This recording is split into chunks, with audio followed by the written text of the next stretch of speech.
The iPhone 16 Pro and iPhone 16 Pro Max are a big deal literally because they have larger displays at 6.3 inches and a whopping 6.9 inches.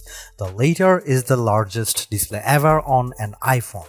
But they are also a pretty big deal because of all the other upgrades Apple is packing into this year's Pro models. Both the iPhone 16 Pro and 16 Pro Max get a new A18 Pro chip that's designed from the ground up for Apple Intelligence features and a new dedicated camera control button that's designed to make everything from zooming to changing focus depth easier.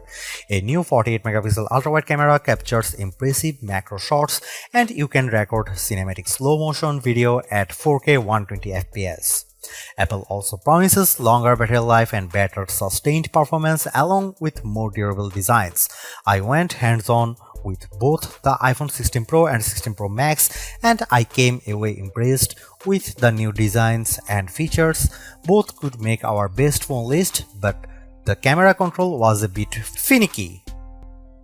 The iPhone 16 Pro and 16 Pro Max are bigger than their predecessors, but not overwhelmingly so. That's because Apple managed to trim the bezels way down. In fact, these are slimmest borders on an iPhone yet.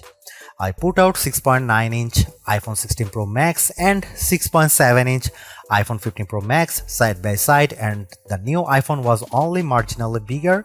However, some people may prefer the 6.3-inch iPhone 16 Pro because it achieves that nice middle ground of device size versus display size.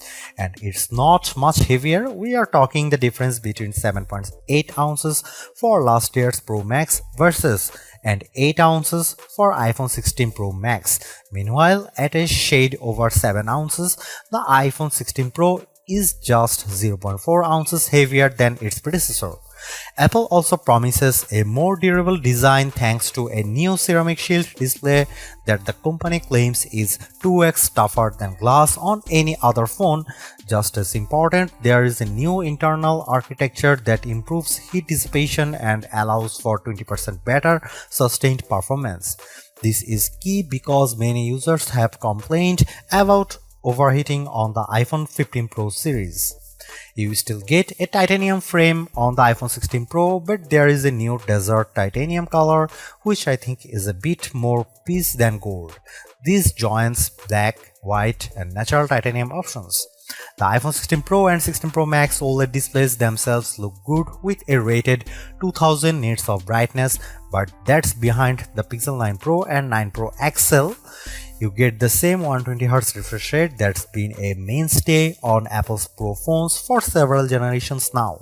Overall, the iPhone 16 Pro and 16 Pro Max don't look all that different, but I appreciate the slimmer bezels and the promise of better durability.